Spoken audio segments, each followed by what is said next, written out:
मातरम, वंदे मातरम। जवाहरलाल नेहरू को अपना सिंहासन डोलता दिखा।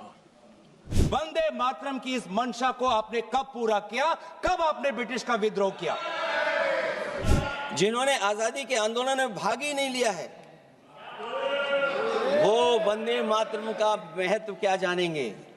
आप में हिम्मत है तो भविष्य की बात करिए, हिम्मत है तो बात करिए कि बेरोजगारी क्यों है, कि पेपर लीक क्यों होते हैं। प्रदूषण से आधा देश परेशान है। इंडिगो फ्लाइट के कारनामे से लाखों लोग भटक रहे हैं। गोवा में अग्निकांड में 25 जानें चली गई।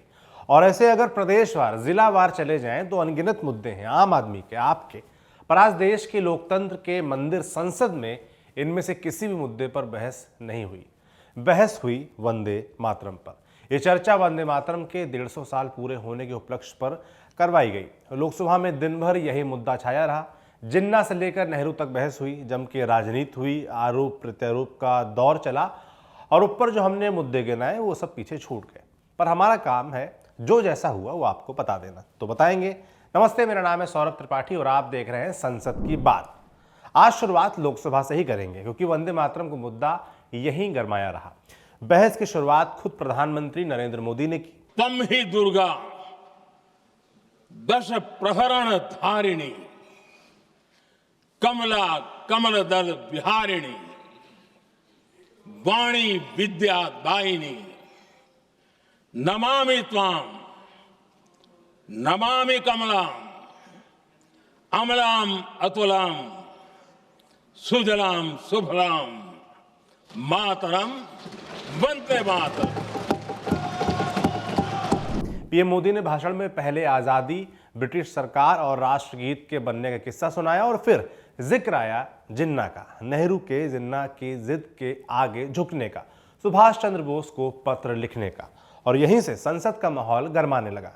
देखिए कैसे पीएम ने वंदे मातरम का विरोधी बता पूर्व प्रधानमंत्री जवाहरलाल नेहरू को घेरा। मोहम्मद अली जिन्ना ने लखनऊ से 15 अक्टूबर 1937 को वंदे मातरम के विरुद्ध का नारा बुलंद किया। फिर कांग्रेस के तत्कालीन अध्यक्ष जवाहरलाल नेहरू को अपना सिंहासन डोलता दिखा। बजाय कि नेहरू जी मुस्लिम लीग के आधारहीन बयानों को तगड़ा जवाब देते, करारा जवाब देते, मुस्लिम लीग के बयानों की निंदा करते,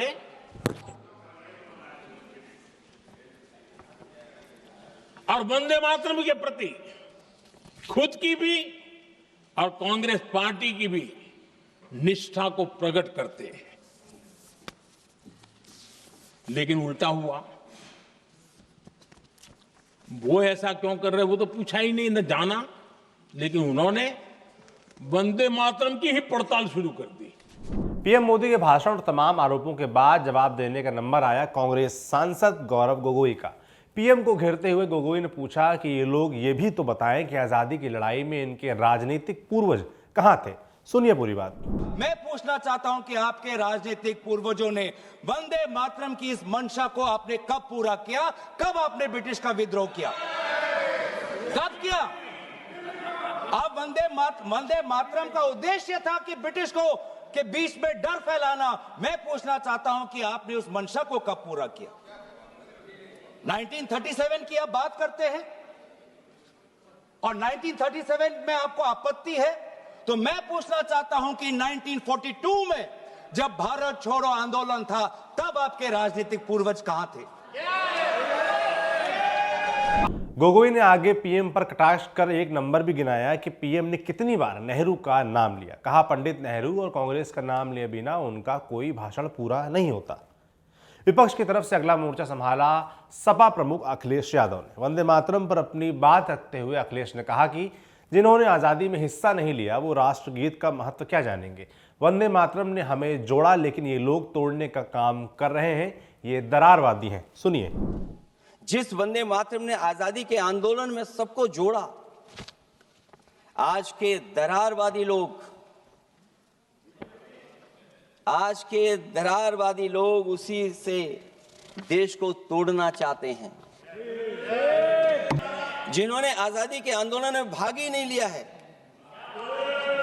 वो वंदे मातरम का महत्व क्या जानेंगे। सच तो ये है कि सरफरोश लोग वंदे मातरम दिल से बोलते थे। उन आजादी के दीवानों के खिलाफ कुछ लोग अंग्रेजों के लिए जासूसी और मुखबिरी का भी काम करते थे। दरअसल ये राष्ट्रवादी नहीं बल्कि राष्ट्रविवादी लोग हैं। अब बात उनके जवाब की कर लेते हैं जिनके लिए सत्र शुरू होने से पहले मीडिया के सामने राहुल गांधी ने कहा था प्रियंका का स्पीच सुन लेना। जी, राहुल गांधी ने इस मुद्दे पर कुछ नहीं बोला। प्रियंका ने मोर्चा संभाला, चुटेले अंदाज में कहा, जनाब आप भाषण तो अच्छा दे लेते हैं मगर तर्क के मामले में हल्के पड़ जाते हैं। कहा हिम्मत है तो सरकार पेपर लीक पर बात करे, बेरोजगारी, गरीबी, प्रदूषण पर बहस करे। सुनिए प्रियंका को। आप में हिम्मत है तो भविष्य की बात करिए, हिम्मत है तो बात करिए कि बेरोजगारी क्यों है, कि पेपर लीक क्यों होते हैं। विपक्ष के इन तीरों के बीच भाजपा सांसद अनुराग ठाकुर ने सत्ता पक्ष के लिए मोर्चा संभाला। राइमिंग में विपक्ष पर निशाना साधते हुए कहा वंदे मातरम सिर्फ नहीं गीत, राष्ट्र प्रेम की रीत है और कांग्रेस इससे भयभीत है। पंडित नेहरू पर वंदे मातरम को छांटने काटने का आरोप लगाते हुए वे क्या बोले, सुनिए। वंदे मातरम सिर्फ गीत नहीं बल्कि राष्ट्रीय प्रेम की रीत है और इसलिए कांग्रेस इससे भयभीत है। और भयभीत तो इतनी है साहब कि जब इसकी चर्चा शुरू हुई माननीय प्रधानमंत्री जी सदन में थे तब भी जिस परिवार को दशकों तक इस देश में नेतृत्व करने का मौका मिला उसके 2 सदस्य सदन में ही उपस्थित नहीं थे। इतना भय, या मैं तो कहूंगा पंडित नेहरू जी ने तो वंदे मातरम को छांट दिया था, काट दिया था, उसके बाद देश को बांट दिया था। सरकार की तरफ से आगे इस मुद्दे पर रक्षा मंत्री राजनाथ सिंह बोले। कहा वंदे मातरम गीत से सदियों से सोया हमारा भारत जागा और अंग्रेजों के खिलाफ लड़ा। वे आगे ये भी बोले कि वंदे मातरम केवल बंगाल तक सीमित नहीं था, इसका इस्तेमाल पूर्व से पश्चिम तक होता था और सिर्फ भारत में ही नहीं भारत के बाहर भी लोग इसका जाप करते थे। सुनिए। वंदे मातरम सिर्फ बंगाल में सीमित नहीं रहा है, यह भारत में उत्तर से दक्षिण और पूरब से लेकर पश्चिम तक फैल गया था। पंजाब, तमिलनाडु, बॉम्बे प्रेसिडेंसी, सभी जगह लोग वंदे मातरम बोलने लगे थे। एक दूसरे का अभिवादन भी वंदे मातरम बोलकर करते थे। सिर्फ भारत ही नहीं, भारत के बाहर भी वंदे मातरम भारतवासियों के लिए एक मंत्र की तरह कार्य कर रहा था। लंदन, पेरिस, जेनेवा, कनाडा, सभी जगह जहां भी भारतीय थे, भारत के लोग वंदे मातरम लगातार बोलते थे। लोकसभा की इस भारी भरकम बहस जिसका आपके जीवन पर शायद ही कुछ असर हो, उसे यहीं पर छोड़कर आपको राज्यसभा लिए चलते हैं। देखते हैं वहां क्या कोई और आपके मतलब की बात हुई। राज्यसभा का सत्र उन लोगों को श्रद्धांजलि देने से शुरू हुआ जिन्होंने गोवा नाइट क्लब हादसे में अपनी जान गंवाई। फिर सवालों का दौर शुरू हुआ। भाजपा नेता डॉक्टर राधा मोहन अग्रवाल ने उच्च सदन में 1984 सिख दंगे से जुड़ा मामला उठाया। सुनिए। आज़ादी के बाद इस देश में सिखों का सबसे बड़ा डिस्प्लेसमेंट 1984 में हुआ। तकरीबन 50,000 से अधिक सिख बंधुओं ने पूरे देश में अपना परिवार छोड़ा था और भाग भाग करके पंजाब चले गए थे। दिल्ली में ये संख्या बहुत बड़ी थी। मैं उत्तर प्रदेश से आता हूँ। गोरखपुर, देवरिया, महाराजगंज, बनारस, इन सब जिलों से सिख बंधुओं को भागना पड़ा था अपने जीवन और अपने मान सम्मान की रक्षा के लिए। मैं इस सरकार से ये जानना चाहता हूँ कि उस दंगे के दौरान एक्चुअलिटी में कितने सिखों की मृत्यु हुई, कितने सिख बंधुओं की मृत्यु हुई, उस मृत्यु के लिए कौन कौन जिम्मेदार थे, उनके विरुद्ध क्या क्या कार्यवाही हुई। और साथ में यह भी जानना चाहता हूं कि जो कुछ आर्थिक सामाजिक नुकसान हुआ अपने क्षेत्र को भाग करके दूसरे क्षेत्रों में जाने के कारण सरकार ने उनके रिहेबिलिटेशन के लिए क्या किया। जवाब में जॉर्ज कुरियन अल्पसंख्यक राज्य मंत्री ने क्या कहा वो भी सुन लीजिए। We are giving this training to youth and development of human leadership, entrepreneurship and education support for school dropouts And in this connection, I want to say that around 29,600 candidates in modern skills and jobs roles supported. Trinamool Congress सांसद सागरिका घोष ने प्रधानमंत्री आवास योजना पर सरकार को घेरा और सरकार के आंकड़ों पर सवाल खड़े किए। सुनिए। Committee reports have found that post-COVID construction inflation has made Pradhan Mantri Awas Yojana homes unaffordable for the poor. Sir, I want to say that a 2024 report has found that 47% Awas Yojana homes are unoccupied because there is no infrastructure there. I want to ask the minister, doesn't it defeat the very purpose of the PM Awas Yojana if the houses that they are building are unoccupied by the poor? Sir, also my second point. सरकार की ओर से सवाल का जवाब देते हुए शहरी कार्य मंत्री मनोहर लाल खट्टर ने कौन सी दलीलें दी वो भी आपको सुननी चाहिए। कि हम लोग पीएमएवाई की योजना के अंतर्गत जो 1 करोड़ का टारगेट पहली योजना में था, अगेन शहरी का बता रहा हूं, अगेन शहरी में 1 करोड़ का टारगेट इस बार है। पिछले 1 करोड़ का लगभग 98% कंप्लीट हो चुका है, 2% अभी चल रहा है, जिसकी तारीख 31 दिसंबर 2025 है। और 2025-31 दिसंबर सब बल्कि मैं स्टेट्स के ऐसे जो हमारे मेंबर पार्लियामेंट बैठे हैं उनको आग्रह करूंगा स्टेट्स को कह करके उसमें जो कमियां सब पूरी करा लें।